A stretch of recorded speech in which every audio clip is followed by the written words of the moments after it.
Hello everyone, welcome at the press conference of the final classical game. Today the game has ended in a draw and the score is 7-7. Tomorrow we're going to have the tie breaks. About the tie breaks we will talk later today. So I will go right away to the questions, and my first question is to Jan. Could you take us through the moment when you played e5 in the end game? What was the idea behind this move, and how have you evaluated the chances to convert the endgame into the point? Good question.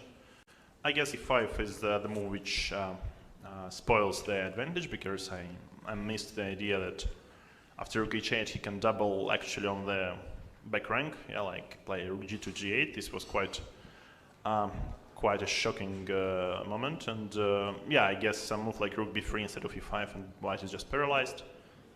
So it would be basically a matter of like quite a simple technique. And then I just didn't see like how to, like, white has two ideas. Like first is b6. If I move my rook away from the 8th rank, and another idea is rook g2 g8, and surprisingly white cannot pin. This was quite unlucky. So once I thought like e5 could never spoil anything, like such an easy move, like fixing the pawn structure and everything. But probably rook b3 with the idea after rook h8 already had this rook to, I don't know, d4 or rook to d6. Should be easily winning, but yeah. Thank you. Next question to Dink. The game has started with a solid-looking Nimzo-Indian with bishop d2, but then you unleashed with knight g5 move, a very aggressive move. Was your choice to play more risky today to an attempt to avoid going into tie breaks? No, it depends on the position. I thought I may have some. I've got small tempos in this position, so I think I have some chance to launch the attack. For example, even g4 I also considered, but I was very optimistic after knight g5. Also, I got a little bit excited when playing this move, but then I realized after queen c7, it's suddenly I have to go to a defense mode. That's a turning point of the game, I guess. In one of the previous press conferences, you promised some interesting ideas for the last rounds. Was knight g5 one of those secret weapons, or you came up with the move during the game? Yeah, it came during the game, but obviously with this move I'm playing for a win. At that point, I thought it might be the decisive game, but I'm very lucky. Like last time in World Cups against Aronian, I also defend a very bad endgame against him in the last classical games. And Jan, you have played the opening phase quite convincingly. Have you anticipated Nimzo-Indian bishop d2 variation? And we have witnessed in cameras the reaction that you had after seeing knight to g5 on the board. What was your first thought when you saw that move? Actually, I just didn't buy it. So it didn't seem like it's gonna work because I never played any suspicious moves. Like I'm well developed, and if knight g5 and h4 would win every game, then it would be like chess would be much easier for white. And another moment when you seemed surprised in the cameras was when Ding played bishop to b4. How have you evaluated that position and that endgame? Well, it was slightly unpleasant for white, but after bishop b4, it seems like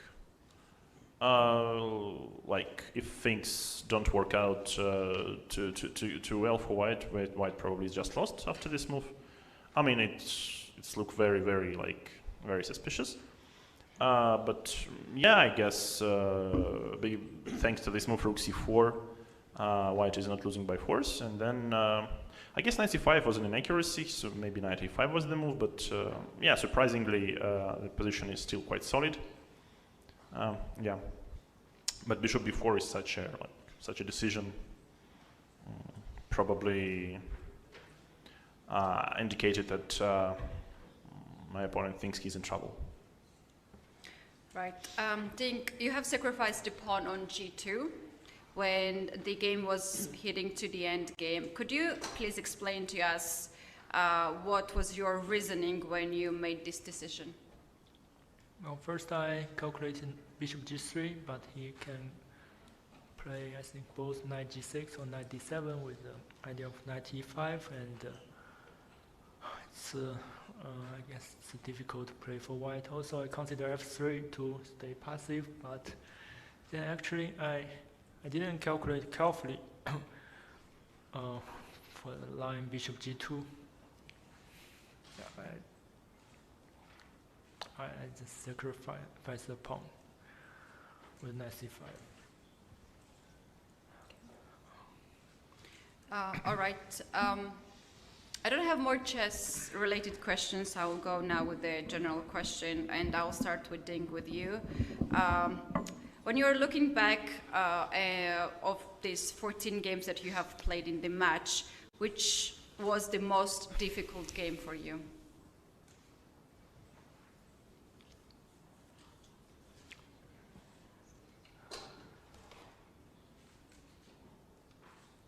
The most difficult moment, I think on the seventh game, it's during the time trouble. I suddenly lost in thoughts, and I just couldn't make the move, make the decisions. Yeah, it's also it's the game afterwards. It's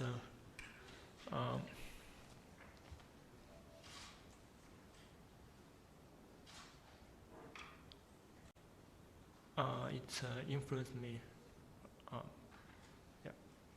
Okay, thank you. And what about you, Jan? What was the most difficult game out of these 14? I guess all games were difficult in its own way. So it's like I think I wouldn't specify one. Okay. How difficult was to prepare? This is the question for both players. How difficult was to prepare for today's game, as it was the last classical game of the match? And have you felt any more pressure compared to the previous games in the match? I think we will go first with you. Yeah, since the situation has changed today, I'm not the one who must win with white pieces, so I can decided to play which opening, and in the end I played this line. I guess it's not so risky, but afterwards it turns out to be very I'm wrong. The preparation is not.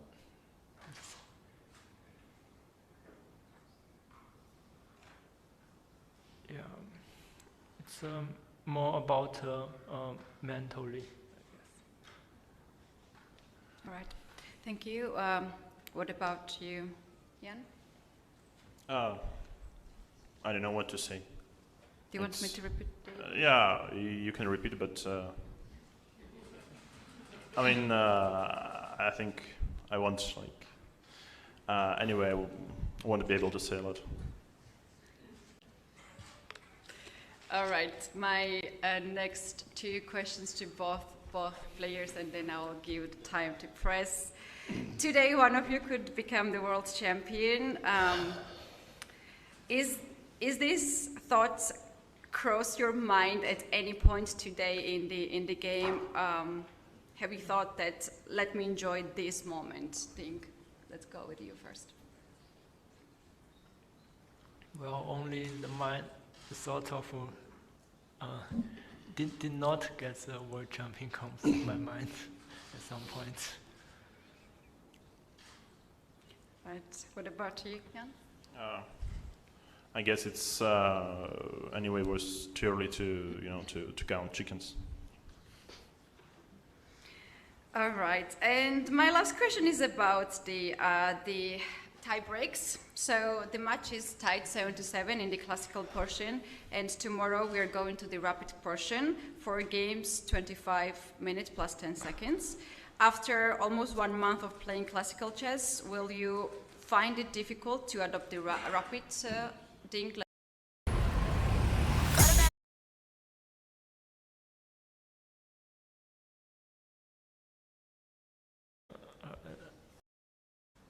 Well, at least we have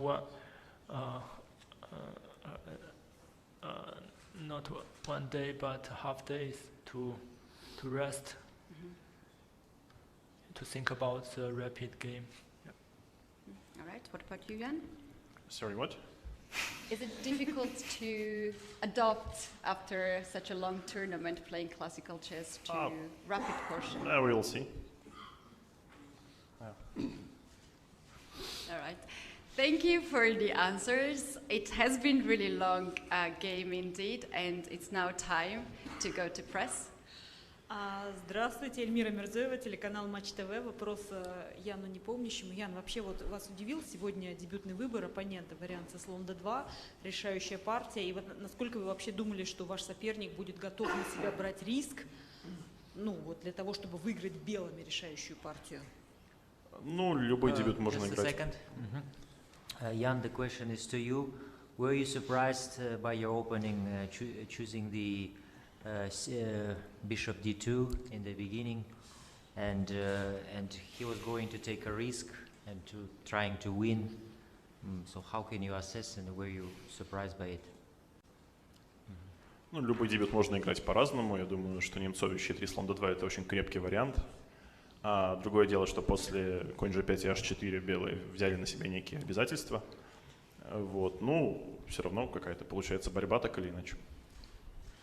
I think any opening is good, but Nemcovich opening and bishop d2 and then knight g5 and h4, I think it was good. It's quite solid, and every player has its own tasks, and it was a good game. I think it was quite solid.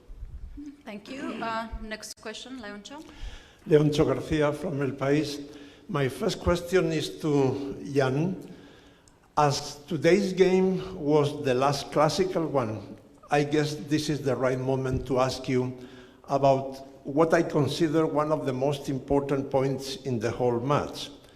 In several critical positions in different games, you play quickly instead of thinking with more calm.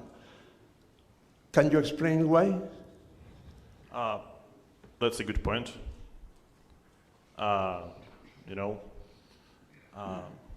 Probably I should have spent some more time, but at the moment it seems like normally it seems that I knew what's the correct move, but not every time it was correct. Thank you. And for Liren, please, you are not among the top 100 in Blitz. I understand that means that you play very few Blitz tournaments, but then the question is, does it mean that you don't like to play Blitz? Oh, it's maybe because I was inactive at that point. Yes, I haven't played so many Blitz games in recent years. Also online, I didn't play so much. Yeah, general, I didn't like playing some random Blitz games online. Thank you very much. Next question, please. Вопрос к обоим участникам, к Яну и к Дину. Вот Рапид предстоит, да, после действительно месяца практически классики. Как вы проведете оставшиеся часы? Может быть, там парочка тренировочных партий будет сыграна? Или все-таки полностью отдых для восстановления сил? The question is to both players. So after almost a month of playing classical chess, now you're going to face Rapid, and how you will spend these few hours? Will you make some trainings, or you're going to rest more? We will go first with Ding.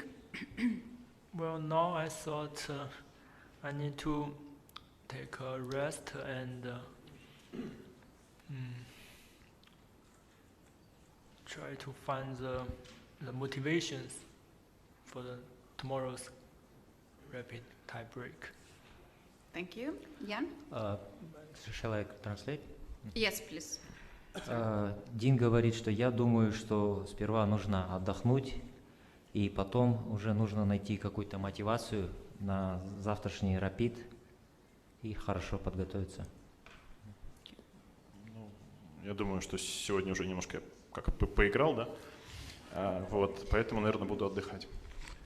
Actually, today I have played enough, and that's why I'm gonna rest. Портал Next question. KZ, вопрос для обоих. Имеет ли право Магнус Карлсон сыграть чемпионский матч с будущим чемпионом без турнира претендентов? На вопрос обоим. So I'm from Portal KZ, and the question is Magnus Carlsen able to play the championship match without the contender tournament with the future champion? Who is this question to? To both players.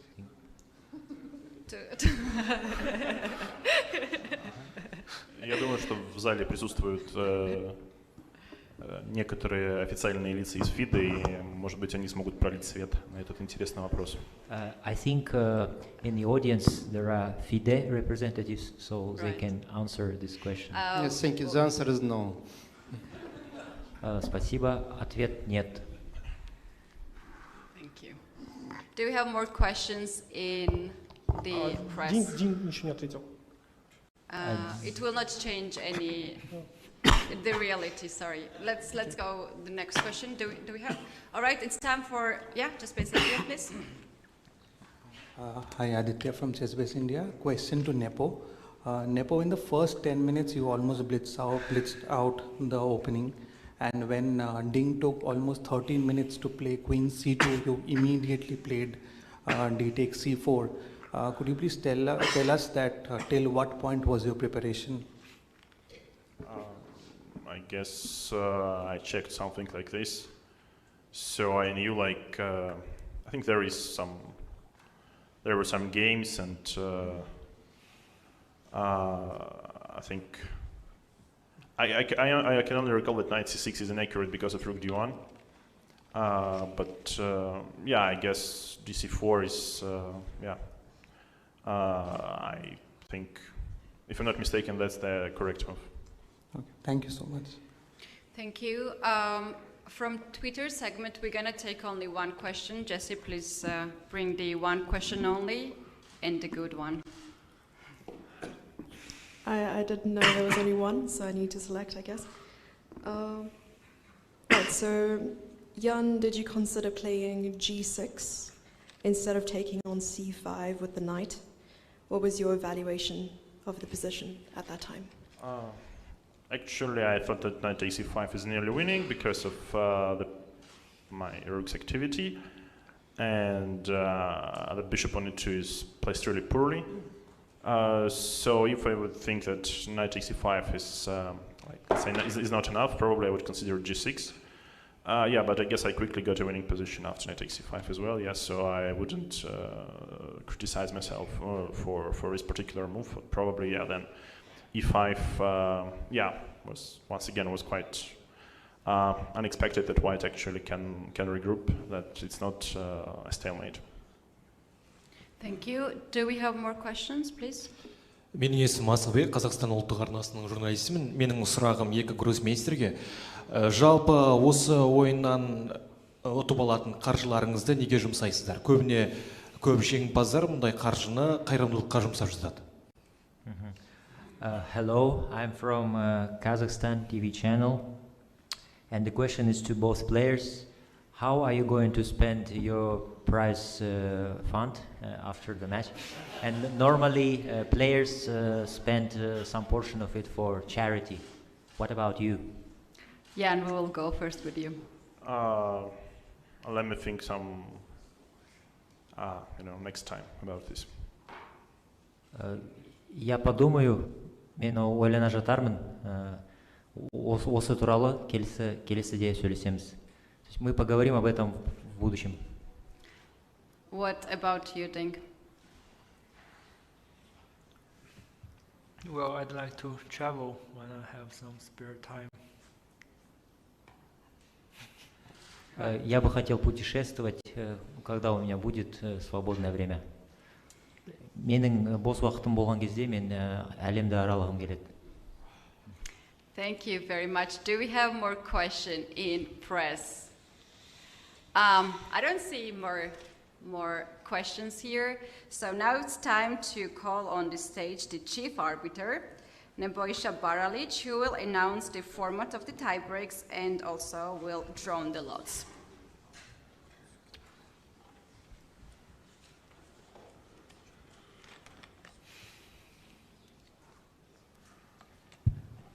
Good evening.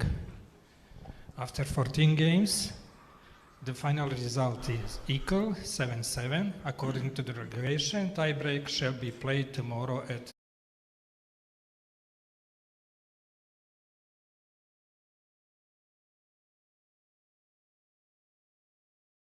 3 p.m. 4 rapid games shall be played with time control 25 minutes plus 10 seconds, increment per move starting from move 1. After 4 rapid games, in case his results is tied, 2 blitz games will be played with time control 5 minutes plus 3 seconds, increment per move starting from move 1. In case after 2 blitz games the results is still equal, 2 more games, blitz games, with the same time control, 5 minutes plus 3 seconds, will be played. So after the results is still tie, we will continue with 1 blitz games with time control 3 minutes plus 2 seconds per move. Next in the results is draw. We will continue with 1 more blitz games with the same time control, 3 minutes plus 2 seconds. And in case draw, we will continue until the first player win the game. So the tiebreak will start tomorrow at 3 p.m. And now it's time to organizing a drawing of colors for the rapid games. Give me 1 second.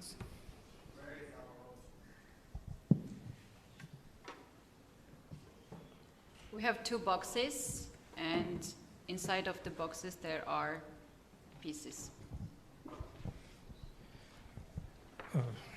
Okay, I would like to ask Mr. Ding Liren to choose 1 box because the Mr. Jan Nepo did it during the opening ceremony from the standard games.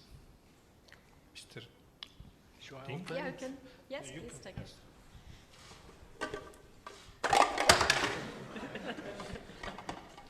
It's white pieces. It's white. I will check the second one.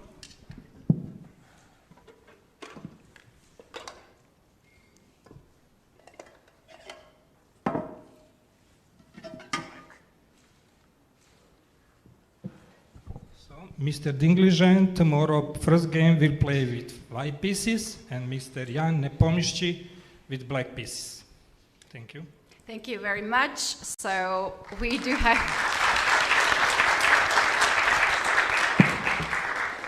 have the colors. Tomorrow at 3 p.m. the tie breaks will start. Thank you very much.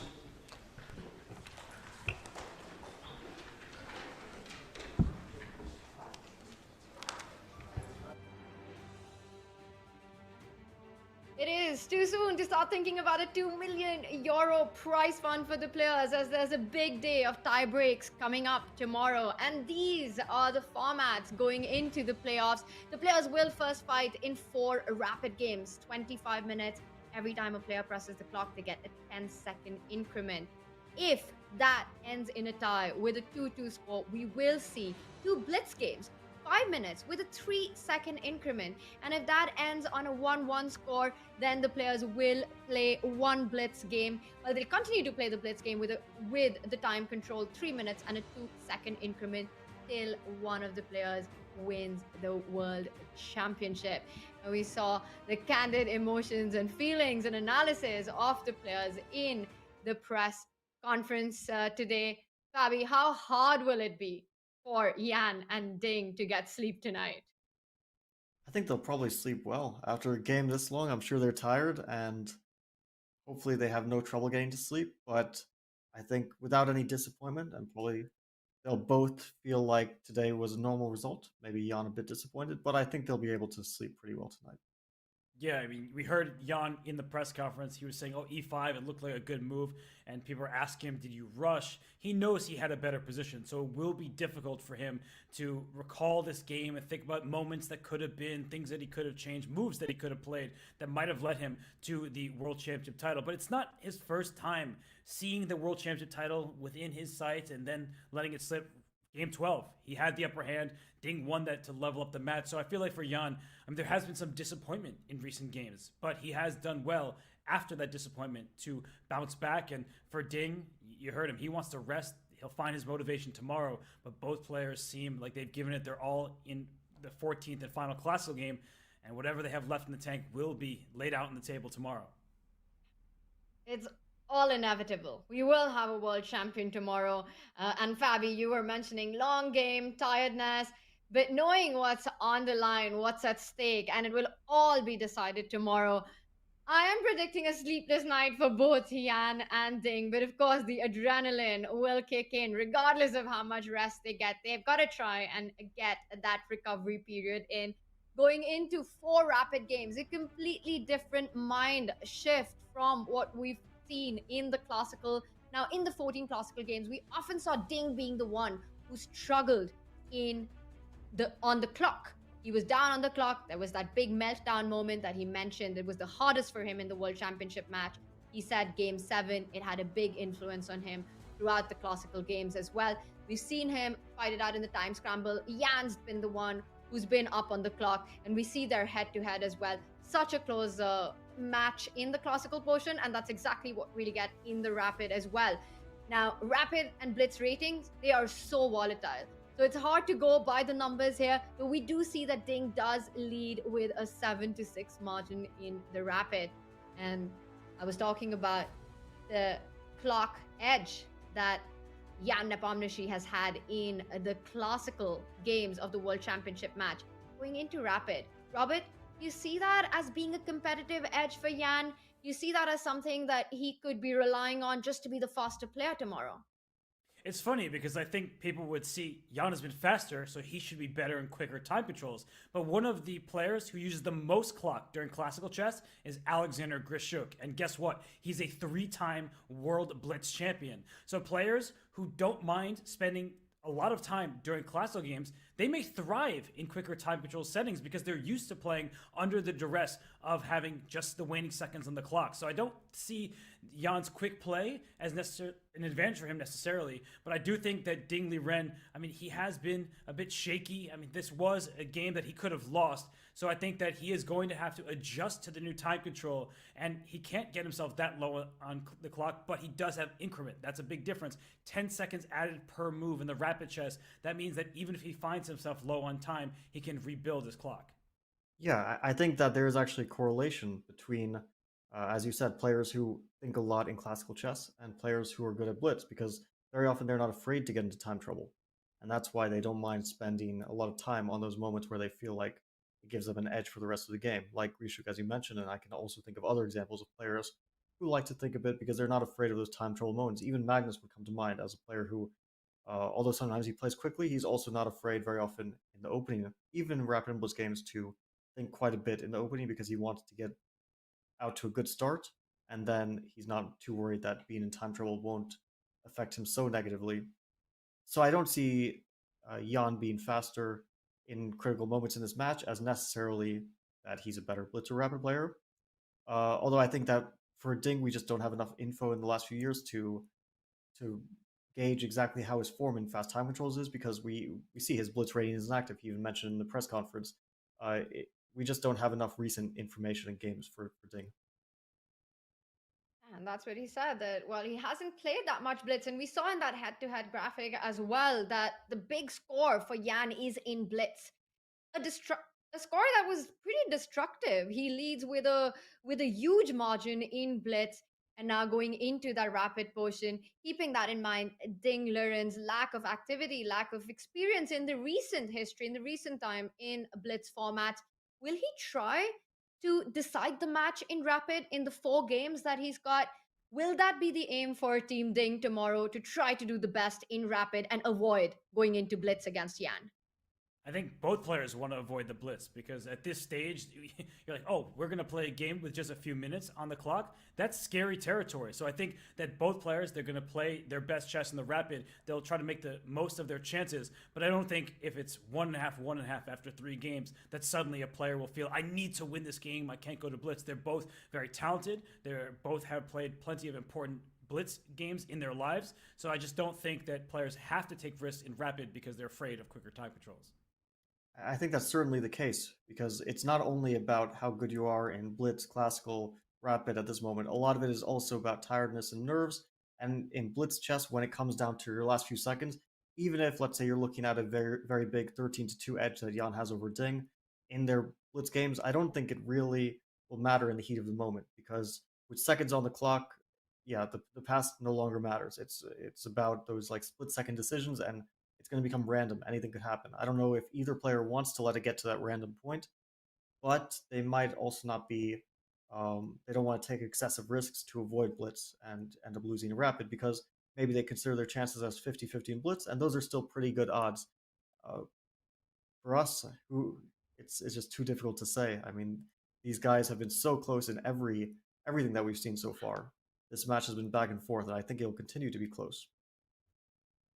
It's been an amazing classical portion, and now we're heading into the playoff. It's really gone down to the wire. Exactly what we expected. A big back and forth trading of punches by these 2 world-class players. They've got a long night ahead of them, filled with a lot of emotions, and of course, the biggest day of their life coming up tomorrow. And in the press conference, the players were asked about the plans for the next 24 hours. Here's what they had to say.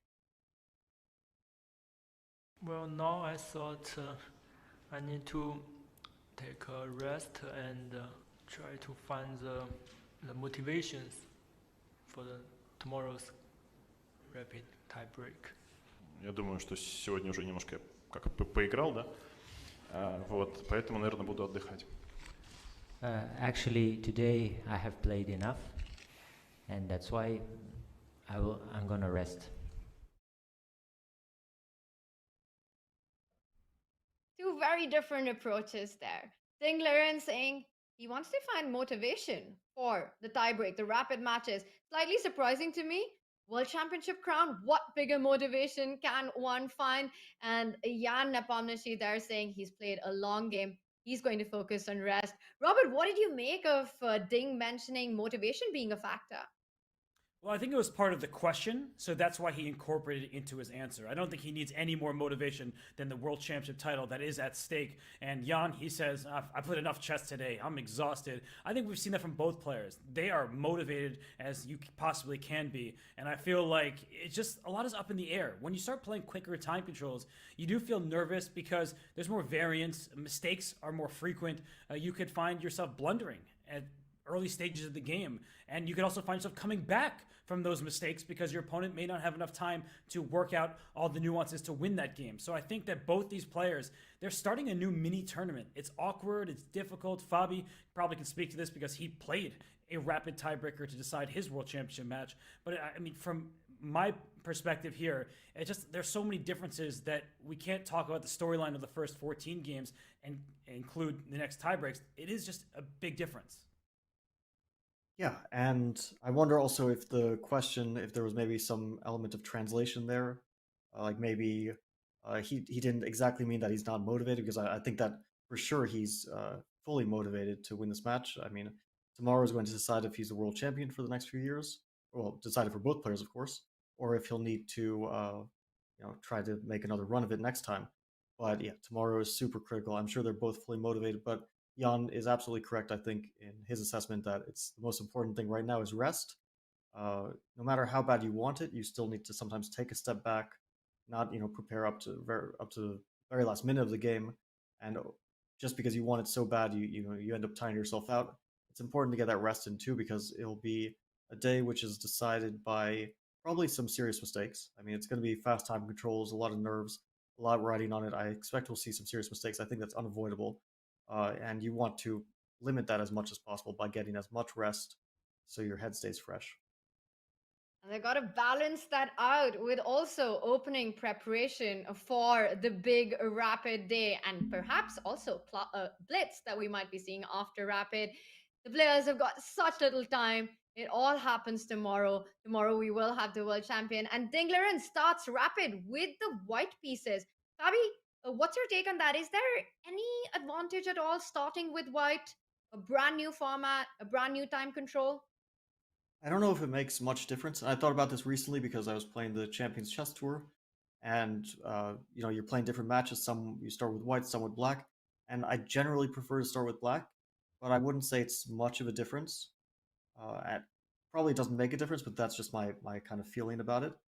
And the reason why is because, let's say, if you're in your final two games, and if you lose with the white pieces in the first round, you feel like winning on demand with black is going to be too difficult.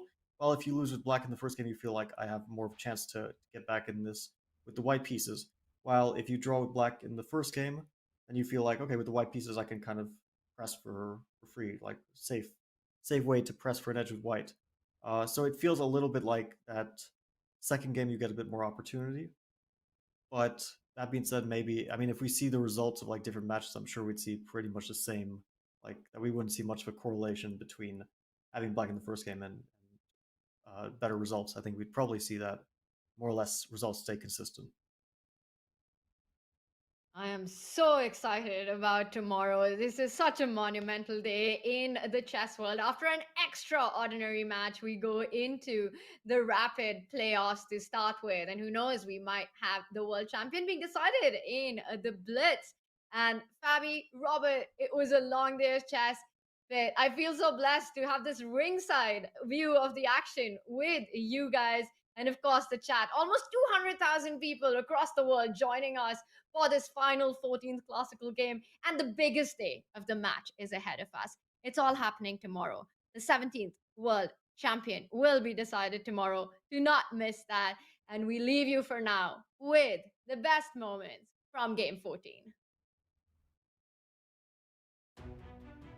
Will feel relatively confident going into potential playoff, so I don't think he wants to take huge risks. What are the chances we see a Frankenstein Dracula variation? Probably not too high. Maybe less likely than seeing the pterodactyl beefeater variation, but it's up there. And he starts with the queen's pawn opening, knight f6 played. No London today. This position has made it worse for white. There was an advantage after move e4. Knight c5 does indeed play it, and we saw rook c7 was looking decent for white after. Oh, he didn't play it. He grabbed the knight, brought it to c5, and then placed it back. There's some uncertainty, some hesitation from Ding. We saw a line where there was no rooks on the board. We saw a line where there were still a pair of rooks, but he plays rook g3. That's not a good move. Jan looks surprised. Chat is surprised, I'm sure. He goes for a king e2? Move. King e2, and the bar really dips. And rook c3 immediately played by Jan. And you could see it on his face. I mean, he is really upset. Now, his world championship aspirations, they may be a thing of the past, because look at Jan, he plays quickly e5 instead. These guys really don't think, they're just kind of blitzing. If he plays b6, he's out of it. But he played on the board. E6. It has happened. b6 played. Liren keeps it precise, keeps it accurate. Playoffs are going to happen. He's going to pick up the f4 pawn. Rooks will be traded. Is he going to blunder his h-pawn, or is he going to stalemate his opponent? And that's it. We've got handshakes, and it's a draw. The final 14th classical game after a marathon 7-hour fight ends peacefully.